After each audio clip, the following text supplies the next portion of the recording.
of followers a name equal in stature to that of Sigmund Freud or Carl Jung, the great psychoanalysts of the past.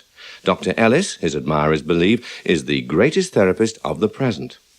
After a rather checkered early career in his native New York, Albert Ellis began to study the art of therapy, eventually eschewing psychoanalysis with its emphasis on finding the poisoned well springs of behavior and feelings.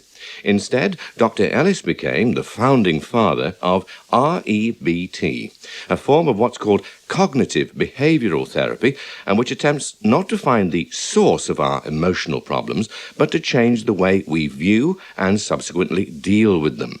It's therapy by direct action, and Dr. Ellis has something of a reputation for direct speaking if his clients fall short of his treatment's requirements. He has a sardonic sense of humor and a sometimes salty vocabulary. In his consulting rooms in the Albert Ellis Institute in Manhattan's swanky Upper East Side, I spoke to the still practicing 87-year-old Dr. Ellis rather deliberately, as he's somewhat deaf. And even though it smacks of a psychoanalytical approach, I began by asking about his early formative influences. What was your childhood like? Were you a happy child? Was life good? Well, I was sick with nephritis, kidney trouble, between my 5th and 7th year and spent one time 10 months in the hospital. Also, I was neglected by both my mother and my father. So were my sister and brother, because my mother never should have been a mother. She was a dancer and a singer, and my father was away practically all the time, selling, promoting, and doing other things. So he was very rarely around. And they split up, didn't they? They divorced when you were at 12, I think. They divorced when I was 12, and my brother was 10 and my sister was 8. So you don't come from the happiest of childhoods? No, most people, the nutty psychoanalysts would think that I would be severely disturbed because of neglect of both parents, but I was not. I took it very well. My brother, who I helped, took it very well, but then she whined and screamed about everything. I was wondering, though, whether, with this background, an ill boy, alone with his books, these were the beginnings in your mind of trying to find a way of sorting the world out. Yes, that was adversity which occurred to me, and I tried to not make myself miserable about it, and for the most part succeeded in being a reasonably happy child despite all these hassles. Albert Ellis took his time becoming a therapist. After a spell composing music and being a pants matcher in the garment district of New York, his early interest in philosophy turned to formal studies in psychoanalysis. When I was 28, I went back to graduate school to train for therapy, and first trained with Rogerian, non-directive therapy, which was too damn passive, so I gave it up immediately.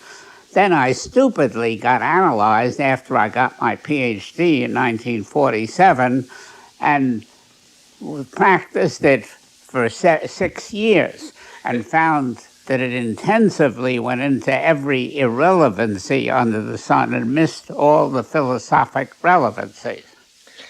It surely is not a bad theory, though, psychoanalysis, that the way you are and the way you think has been developed over a lifetime, and if you are, for example, a meek little rabbit of a man, because when you were a boy you were oppressed by your parents or school friends, that would explain why you're a meek little rabbit of an adult. And you can't surely ignore all those childhood influences, can you? No, but you forget that you're born with certain tendencies to have personality traits. So you're born and reared, and the events that happen to you in your childhood or even later get taken by you, of a unique individual who reacts much differently than many other individuals.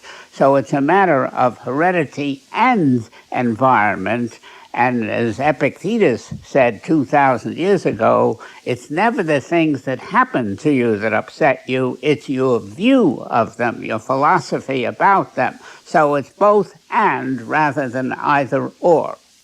So your theory, which is known as REBT, Rational Emotive Behaviour Therapy, to this audience listening to us who've never heard of it and don't know, in essence, what it is, how would you explain it?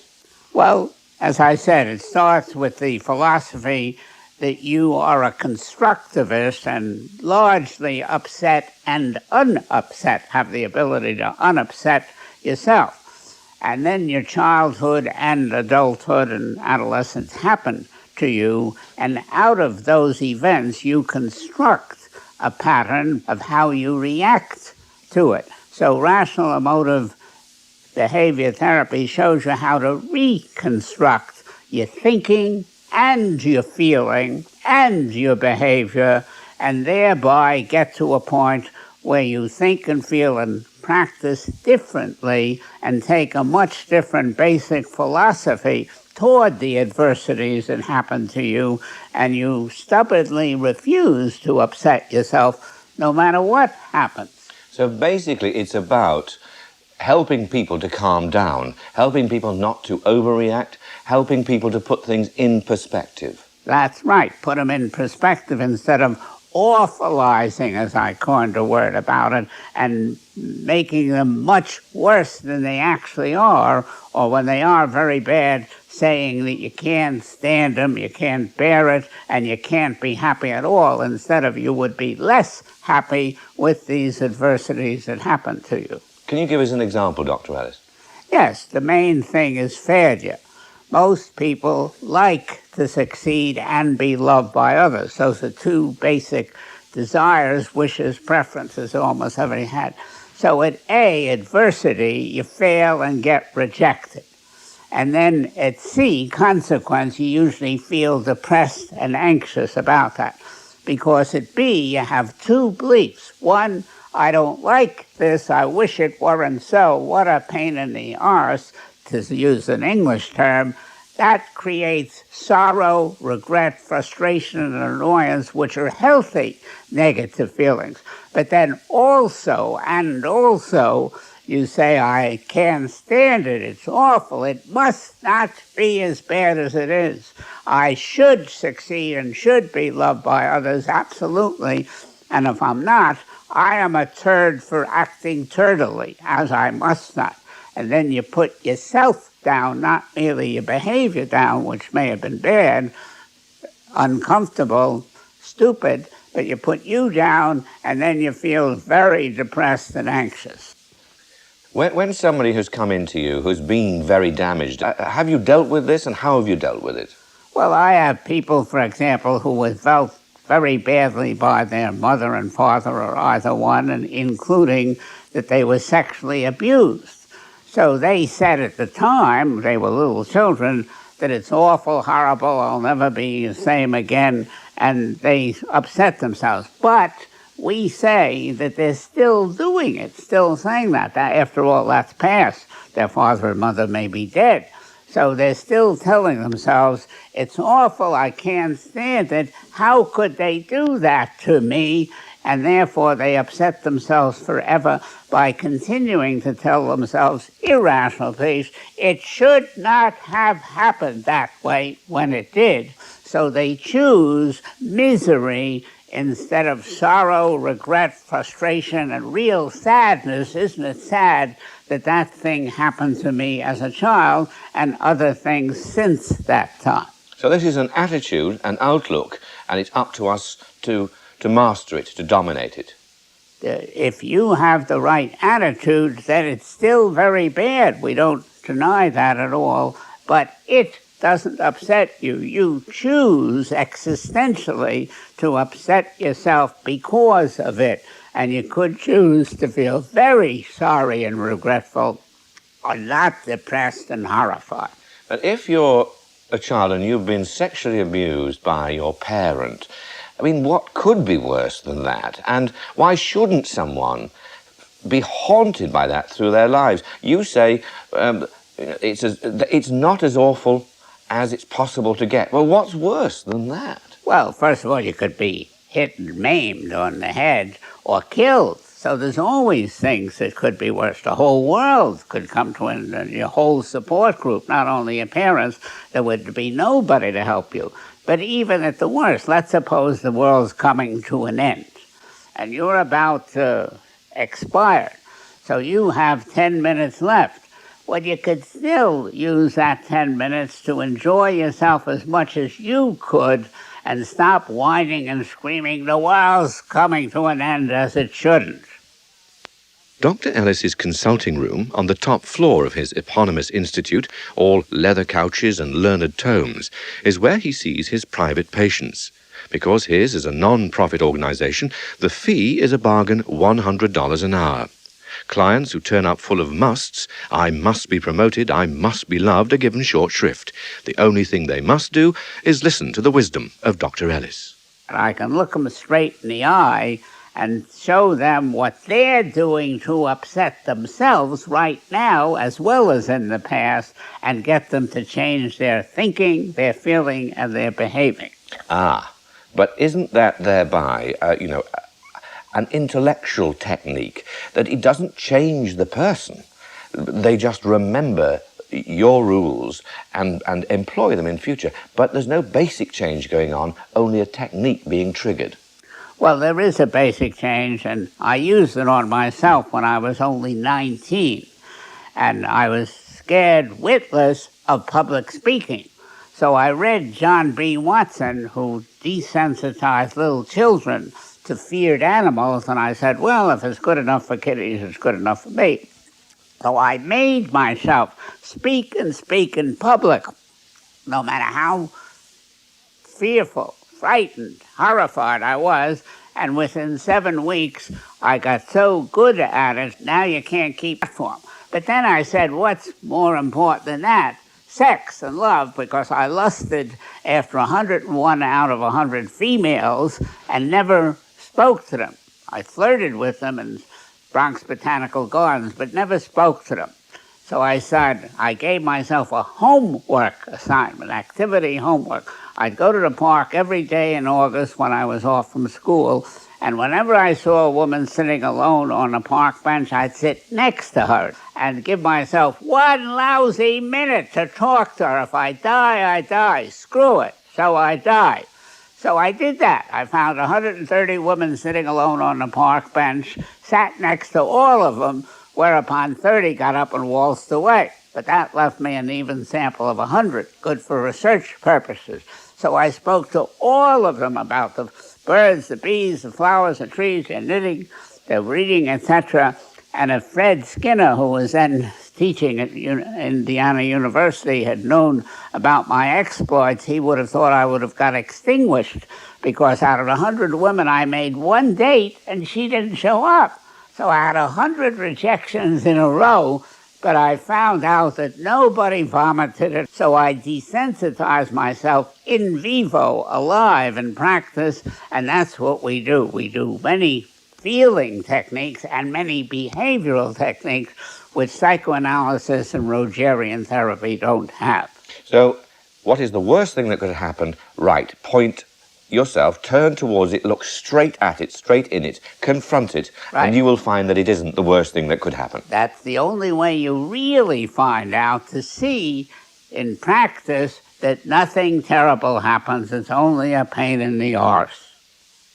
Dr. Ellis's self-help books and tapes have sold in their millions, and on certain Friday nights, queues form round the block from his HQ, the Albert Ellis Institute, off Madison Avenue. I met people from all over the world who travel to New York because on Friday nights in his state-of-the-art lecture theatre, Dr. Ellis makes himself personally available for a bit of free and on-the-spot counselling. I think he's a legend. And I admire legends tremendously. I admire people like Dorothy Day. And I think they've lived to be old, and they've lived well, and they have contributed so much to society. And has he helped you at all? Yes, because I think in the rational aspect of his work, it's helped me, and I use it to help my students. So he's, in your view, a great man? I think he's a wonderful man. Inside the lecture theatre, Dr. Ellis asks for volunteers to sit alongside him on the podium so he can demonstrate his techniques as they outline their problems. So who wants to be the first one, English or not, to volunteer? You want to come up? Okay, what is your first name? Kevin. Kevin. Kevin. Okay, Kevin, what would you like to bring up, or not like to bring up, but still bring up? I'm having a difficult time dealing with death in my life. Death? Like, I've had several people close to me, like young in age, and they were killed. And No, you didn't kill them. no, I didn't kill them. No. So several people died, and some more may, and how do you feel about this? So it's affected me in that, like, I have like this fear that I will be killed, like, while I'm young. It affects me in my sleep, like I dream of them, and Right. they speak to me. Because you're anxious, and you're creating the anxiety by telling yourself what? I already know, so see if you can figure it out. What are you saying to yourself to make yourself anxious? What are you saying to you? You can't say much to them. Well, I'm anxious, like, what's the point? You know, I see, like, they were so young, they died. Right. So I feel anxious, like, well, what's the point? You know, because Now, it might happen. Wait a minute. Okay. There's very little point to their lives. They're dead as ducks. Now, what do you mean, what's the point to your life? You're here and living. That's the point to your life. But you're saying something more than that. What do you think you're saying that creates anxiety in practically all people all the time? I'll give you a hint. It's got a must in it. Like something I must That's right. I must what? accept that they're gone. I must have a guarantee that it won't happen to me. Right? Right. Prove it. Show me where you're going to get a guarantee. Well, you won't get a guarantee that it won't That's happen. right. So you're asking for the impossible. There's only one guarantee in life. You know what that is? That you will die. That's right, death. And one of these days they're going to give you new heart, new lungs, new toenails, and keep you alive forever. So that's not exactly a guarantee, but it's a near guarantee. But aside from that, you can't get any other guarantees, and you're asking for one. And it could be about sex, about love, about business, anything, but you'll be anxious as soon as you say, I must have a guarantee that death won't happen to me soon. Won't you? Be anxious. All right. Now, how can you change that to a preference? In REBT, Rational Emotive Behavior Therapy, we think that practically any desire, wish, preference is okay. But any demand, command, because I like it, it must exist. And because I dislike it, it must not exist. That gets you in trouble. Now you have must have a guarantee that I won't die young, right? Mm-hmm. How can you change that to a preference? I hope to live a long time. I wish the hell I lived a long time. But if I don't, you see? So we're not trying to change your goals, your values, your preferences. It would be better, but it's not necessary, and you'll never get a guarantee. Even I don't have that guarantee, so that we know the hell you won't have it. Right? Right. You're 87, I think, Dr. Ellis. Right. 87. So you can't go on forever. Unfortunately not.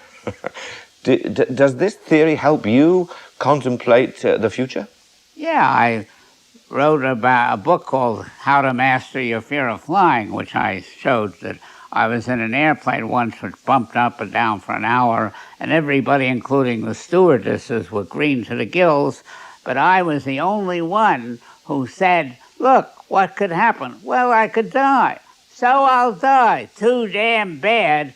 and I was the only one in the airplane because I realized when you're dead as a duck. No feeling, no our town nonsense about thinking about the people in our town. You're really dead as a duck, the same state as before you were conceived, nothing, zero. So unfortunately, I'm going to be nothing, zero, but not know it. Let me give you an example Right. that occurs to me. I have a problem with worrying about the unforeseen. I always imagine calamity. Right. I used to have a dream, which I had every night. I'm driving along a road early in the morning in my little sports car. It's a beautiful day. It was the road I used to drive to work. It went round the corner, and round the corner is the big truck. Bang. How do I deal with that? Well, first of all, you still would be one of those many, many people who take a possible bad thing and make it into a horror and then worry whether it'll occur. So we show them show you how to, first of all, get the worst. Let's suppose the thing happens over or some auto crashes into you, but you're not killed, you're maimed, etc. If the worst comes to the worst, you can still be a happy human, though not as happy, and you can still handle it, like the famous physicist handles it, Hawkins. Stephen Hawkins. Yeah, he's in a wheelchair and speaks with the mechanism. So you can always handle it. And if you believe that, then you check and see what the probability is. Now, right now, an airplane could crash through the window here and kill all of us. Are you worried?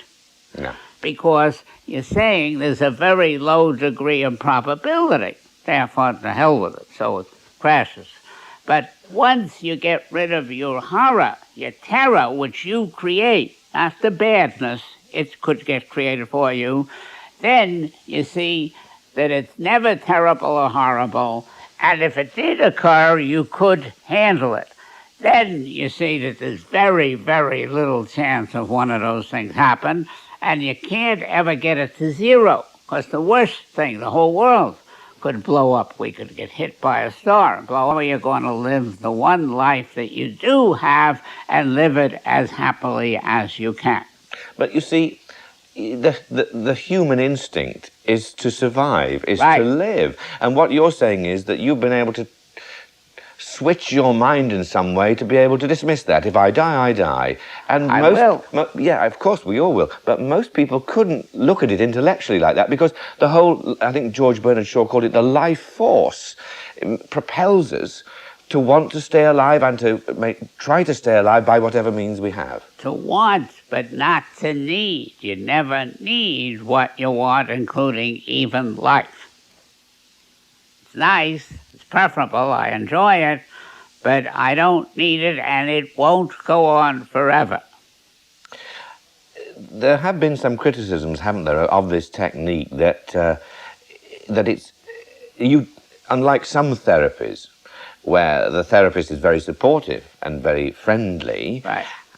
Some of you in particular, but some of your proponents argue and dispute with clients. People who come into you sad, raw, they want your help, and you give them a hard time. Well, we argue with their nonsense. We argue with their self-defamation, but we don't argue with them. And we encourage them, as Alfred Adler did, to push their arse to go and do things over and over again until they get desensitized to the horror and sensitized to the pleasure of doing it. So we really are very helpful, and also we practically invented in 1963 assertion training, because I wrote a book, The Intelligent Woman's Guide to Dating and Mating, which showed women how to be assertive without being aggressive, and started, in some ways, the assertion training movement in 1970 or so. So we really encourage people to enjoy. We're mainly Epicureans, and Epicurus was for pleasure, but for pleasure within a disciplined framework. Are you, forgive me, are you not, and you're sort of person, not part of the problem? Here we have an endless stream of books and tapes and videos from 1,000 doctors about this is the way to solve your life. And people buy them and read them, and their lives aren't solved. Right. And so perhaps they're even more mixed up. Some of them, right. Afterwards. Those who read other people's books, not mine. But aren't you and your kind part of the problem? Yes, we're as crazy, and most therapists are babies of the worst sort, and they're very crazy, and they need the client's love, and they baby them, so we add to it. Now, we don't create it, but we add to it. Just for those listening, I would imagine there'll be people listening whose marriages are lackluster.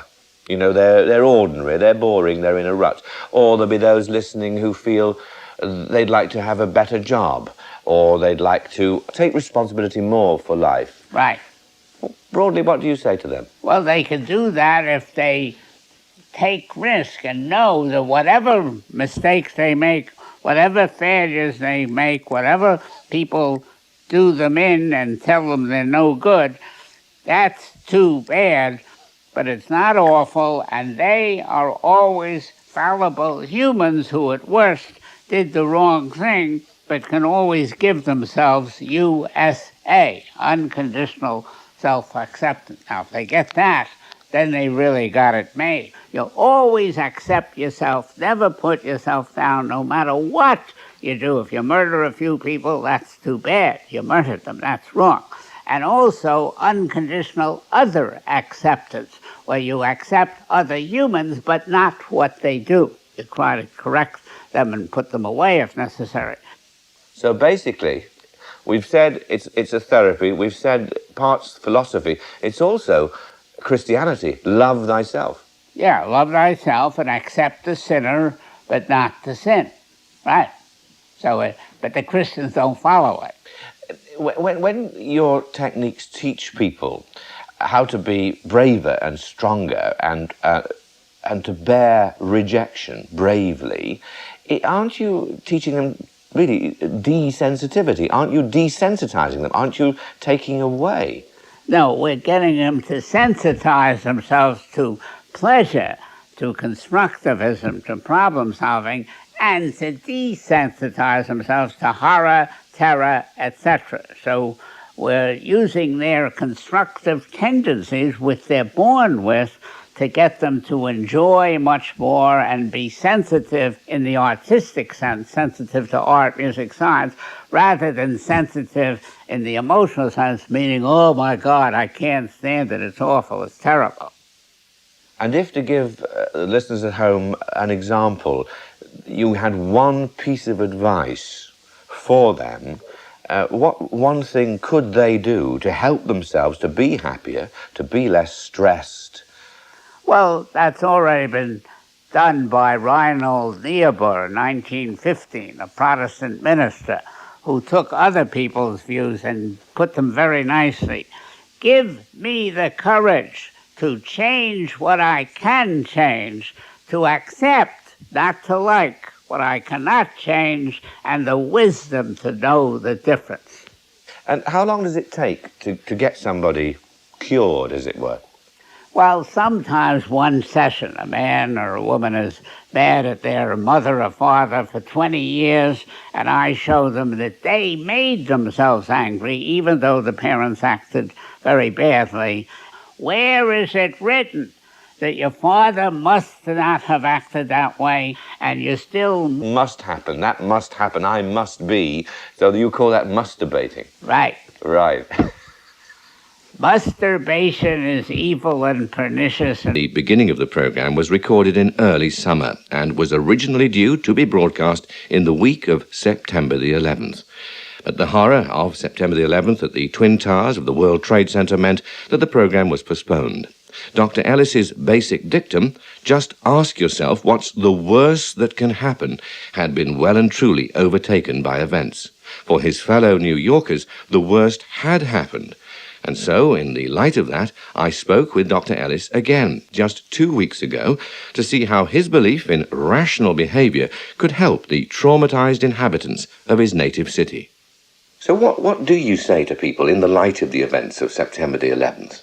Well, it's very, very bad that it happened, but that doesn't mean that it'll happen immediately again. Eventually it'll happen, but not necessarily immediately, and therefore they better not exaggerate their anxiety and panic about it because they think it's going to happen any second to them. Over the years, more of these terroristic attacks will happen, and we better do something about them, but not what we're doing, because what we're doing is threatening them and saying that they're no good, and that will enhance their bigotry and make sure that it happens again.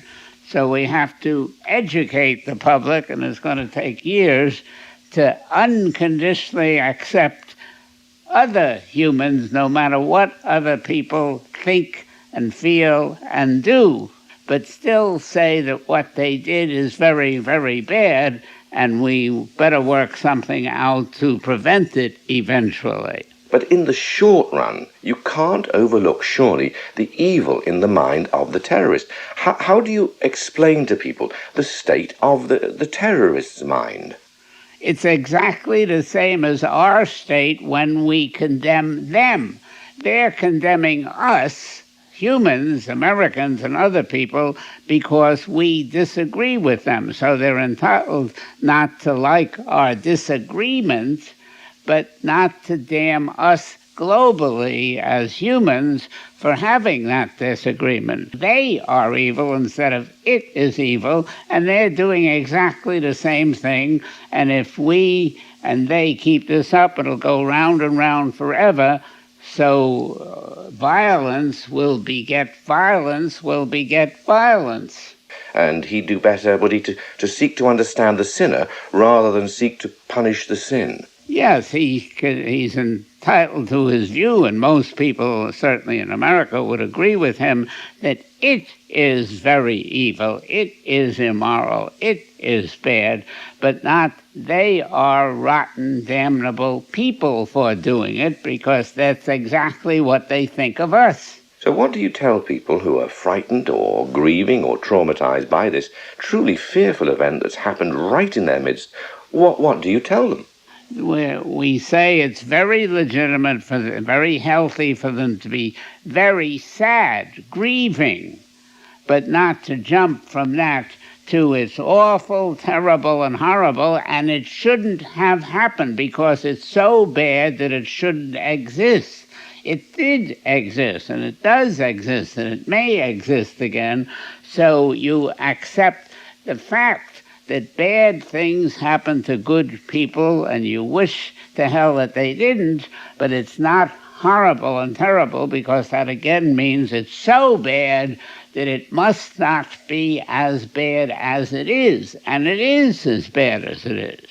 But haven't the events of September the 11th altered your views at all on human behavior and humans' sort of reactions to one another? No, you forgot. I may have told you that I wrote an article in 1986 for the account of the Counseling and Development Journal, in which I said that if bigotry and rigidity persists, such as bin Laden's, then one of these days, 50 or 100 years from now, technology is going to increase and people are going to be able to manufacture atomic bombs practically in their bathtubs at home. Now it costs billions and billions of dollars.